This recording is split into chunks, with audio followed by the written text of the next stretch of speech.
네, 안녕하세요. 오늘은 지난 시간에 배웠던 세계 주요 경제 블록의 특징 교과서에 나온 자료 잠깐만 보고 가도록 하겠습니다. 교과서에는 이렇게 6가지 세계 주요 경제 블록을 비교해 놨는데요. 내신 시험 공부할 때는 선생님이 4가지만 수업 시간에 집중적으로 언급했었죠. EU, 그 다음에 아세안, USMCA, 메르코스르. 요 정도만 비교하면 되고 여기 나와 있는 2개 정도는 크게 안 봐도 됩니다.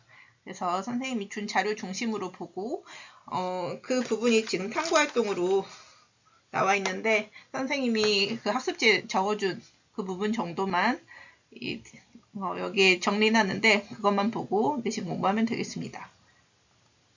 그래서 지금 이렇게 해놨는데요. 이 정도 보면 되고요.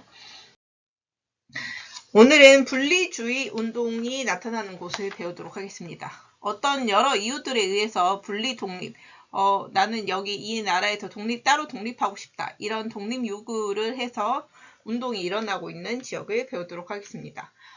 예를 들자면 어떤 것들이 분리 독립 요구가 강하냐? 국경선이 옛날부터 획정된 건 아니죠.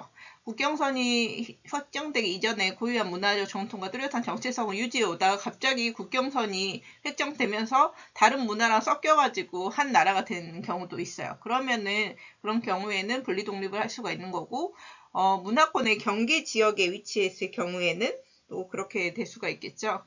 대표적인 곳이 유럽과 아시아 문화권의 점이지대.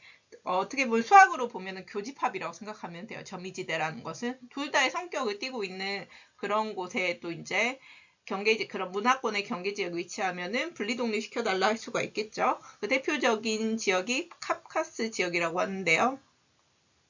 여기 조지아, 아르메니아, 아제르바이잔 이런 곳이 모여있는 쪽에 있는 카프카스 지역에서는 유럽계, 인도 유럽인 및 알타이인 등이 뒤섞여 있어가지고 민족 언어 분포도 복잡하고 종교도 다양하다 보니까 1991년 소련이 해체된 후에 지역 간에 계속 분리주의 운동이 끊이지 않고 있는 대표적인 지역이라고 볼 수 있습니다. 그러면 이제 세계 분리주의 운동과 분쟁 지역으로서 대표적인 곳들 대륙별로 몇 곳만 보도록 하겠습니다. 여기 볼 때는 예를 들자면 아프리카 에서 나이지리아가 나왔다. 그러면 지도에서 반드시 나이지리아가 어딘지 이런 것은 꼭 공부하면서 파악을 해야 됩니다. 지도랑 같이 보면 되고요. 지도는 앞에 컬러풀한 지도 수업 중에 본 적 있죠. 그 지도를 보면서 여기에 나이지리아가 있구나 이런 식으로 공부를 해야 돼요. 왜냐면은 수능 기출을 봤을 때 그동안 이런 분쟁 지역은 항상 지도로 나오다 보니까 지도에 색칠되어 있는 곳이 어디인지 반드시 알아야 돼요. 그래서 공부할 때 습관이 이 분쟁 지역 같은 경우에는 위치 파악을 하면서 공부를 해야 된다는 거. 그래서 이 26에서 27쪽의 지도에도 나와 있지만 거기에 정확하게 표시되어 있지 않는 곳은 따로 지도 위치를 확인해가지고 본인이 공부를 해야 된다. 그러면 아프리카부터 볼게요. 지우개. 아프리카는 유럽 열강의 식민 지배를 받았어요. 그래서 예전에 어떤 일이 있었냐? AA, BP 이런 민족 A 민족, B 민족이 살았어요. 그러면 원래대로 하면은 같은 민족끼리 살 수 있도록 나중에 이제 국경선을 정할 때 이렇게 했어야 되죠. 근데 유럽 열강이 식민지로 이 아프리카 지역을 삼을 때 어떻게 해버리냐?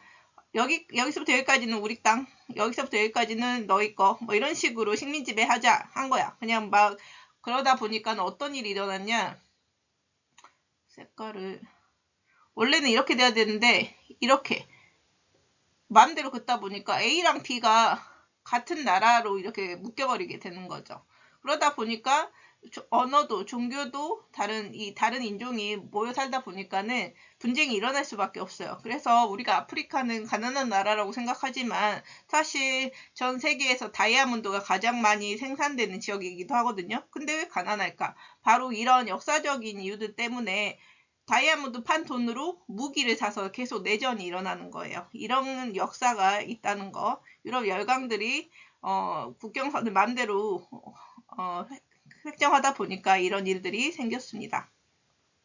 그래서 여기 보면은 지고 할게요. 국경은 민족 경계는 이런 식인데 국경은 그냥 마음대로 이렇게 일직선으로 그어져 있는 곳이 있죠. 이런 국경은 보통 산과 산, 강과 큰 강 사이 뭐 이런 식으로 긋는데 왜 이렇게 직선으로 그었냐? 바로 유럽 열강이 그런 거 고려하지 않고 여기서 여기까지 우리 땅 이렇게 직선으로 그어야지 그냥 지도상에서 여기는 우리 식민지네 이런 게 보기가 편하잖아. 그래서 이런 식으로 직선으로 그어지기도 했고 그러다 보니까는 민족 경계를 고려하지 않고 일직선으로 그은 경우가 대다수다. 그래서 한 국가에 여러 부족이 합쳐져서 갈등이 이어져서 지금도 내전이 많은 지역이라고 볼 수 있고요. 그리고 아프리카에서 대표적으로 또 이제 갈등이 있는 지역 중에 나이지리아라고 이쪽에 있어요. 나이지리아 같은 경우에는 이슬람교를 믿는 북부 지역, 이 색깔, 크리스트교를 믿는 여기 지역. 이런 식으로 한 나라에서 너무 명확하게 이슬람교 믿는 지역, 크리스트교 믿는 지역이 북부, 남부로 갈리다 보니까 당연히 한 나라지만 갈등이 있는 곳이 되겠죠. 네, 아시아를 한번 보겠습니다. 아시아에서 분쟁 지역 쪽. 우선 분리독립을 요구하고 있는 곳 중에 하나가 쿠르드족이라는 민족이 살고 있는 지역에서 쿠르드족이 사는 나라를 따로 이제 분리독립 시켜달라 이런 분쟁이 있는 거죠. 분리독립 운동이. 이 쿠르드족 같은 경우에는 튀르키예, 이란, 이라크, 시리아 등지에 흩어져 사는 민족인데요. 보통은 산악지대에 흩어져 살고 있고 종교는 아직 안 배웠지만 이슬람교 중에서도 이슬람교 크게 수니파랑 시아파가 있는데 수니파를 대다수 믿는 민족이라고 보면 됩니다. 지도로 보면은 이 보라색 이 4개의 나라에 이렇게 곳곳에 흩어져 살고 있다라고 보면 되고요. 그 다음에 이스라엘 팔레스타인 지역 보겠습니다.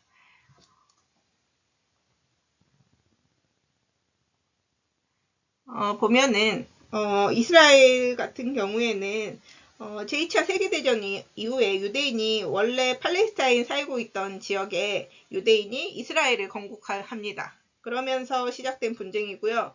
그래서 유대교를 믿는 유대인, 그 다음에 팔레스타인은 이슬람교를 믿어요. 그래서 팔레스타인은 아랍 사람들이거든요. 아랍인. 그래서 아랍인과의 갈등이 있는 지역이고, 그래서 1947년, 그 다음에 최근 흐름을 보면은 유대인 구역이 요 정도였다가 아랍인, 팔레스타인 지역은 요 정도였는데 지금 최근 보면은 이스라엘 쪽이 더 많이 늘어나 있는 것을 볼 수가 있죠. 유대인 사는 지역이 조금 더 늘어난 걸 볼 수 있고요. 그래서 여기 지금 빨간색으로 돼 있는 게 다 종교잖아요. 이 분쟁 지역 같은 경우에는 왜 싸우냐 이게 핵심이거든요. 근데 항상 그 수능 기출 스타일을 봤을 때 여러분이 이제 수능 볼 때도 고난이도는 이쪽에서도 나올 확률이 높아요. 그래서 어떻게 나오냐? 지도를 주고 점을 표시해 놓습니다. 이 지역이 왜 싸우냐 이런 식으로 나오거든요. 그렇기 때문에 각각의 지금 나와 있는 곳들이 지도상 어디에 위치해 있는지를 정확하게 파악하는 게 중요합니다. 그래서 교과서에 다 있기 때문에 한 번씩 보면 좋을 것 같고요. 그래서 이스라엘에 살고 있는 유대교 믿는 유대인과 팔레스타인은 아랍인이에요. 이들은 이슬람교를 믿어요. 두 민족 간의 종교 갈등이 있는 지역이고요. 그 다음에 카슈미르란 지역은 인도 위에 있고, 잠깐만요. 지금 인도 위에 있고, 그 다음에 파키스탄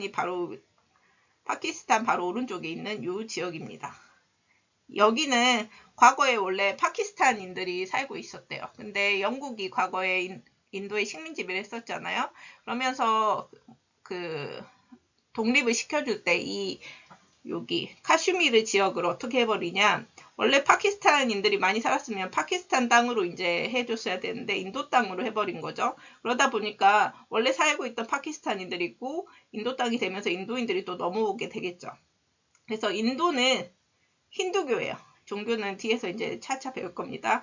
파키스탄인들은 이슬람교예요. 그러다 보니까 두 종교 다른 인종이 모여가지고 종교 갈등이 생길 수밖에 없겠죠. 지금은 그러면 누구 땅이 됐냐? 그냥 일종의 휴전 개념으로 위쪽은 파키스탄령, 아래쪽은 인도령으로 우선 잠정 합의하자 이런 상태고요. 근데 그 사이에 여기 중국까지 또 포함해가지고 영유권 갈등이 지속되는데 중국령이나 여기 이쪽은 또 위쪽이 중국이다 보니까 중국까지도 개입돼가지고 영유권 둘러싼 갈등이 또 있는 편입니다. 그래도 기본적으로 카슈미르는 힌두교랑 파키스탄 이슬람교 간 갈등이다. 이 정도 알고 있으면 됩니다.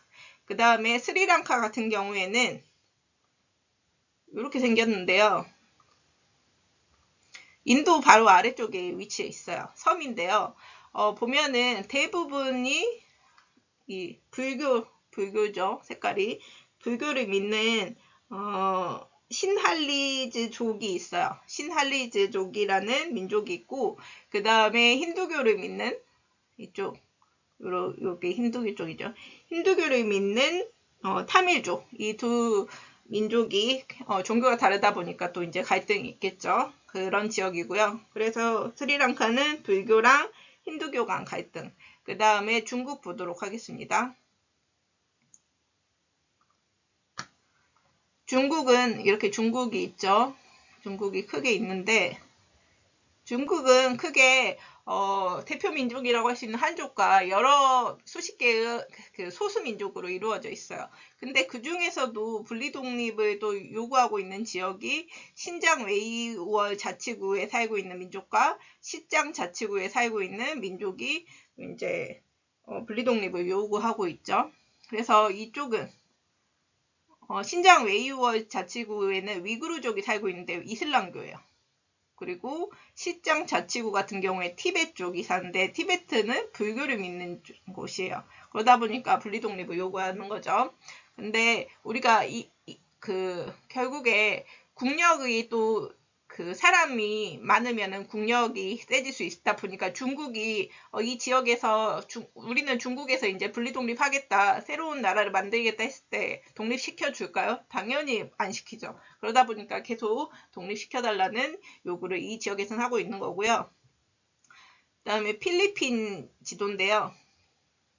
필리핀의 민다나오 섬, 이 섬에 여기 모로족이라는 민족이 거주하고 있는데 원래 필리핀은 크리스트교를 대부분 믿습니다. 근데 필리핀에서도 모로족이 이슬람교를 믿어요. 그러다 보니까 모로족이 우리는 이슬람교 믿으니까 분리독립 시켜달라 이런 식으로 하는 거죠.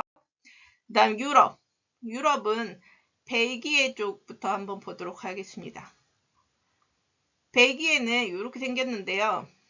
벨기에 같은 경우에는 언어가 좀 달라요. 북부는 이 벨기에 위쪽에 네덜란드가 있어요. 그래서 북부는 네덜란드어를 쓰고 이 아래쪽 네덜란드 아래쪽에는 벨기에 아래쪽에는 프랑스가 있어요. 그래서 남부 같은 경우에는 프랑스어를 써요.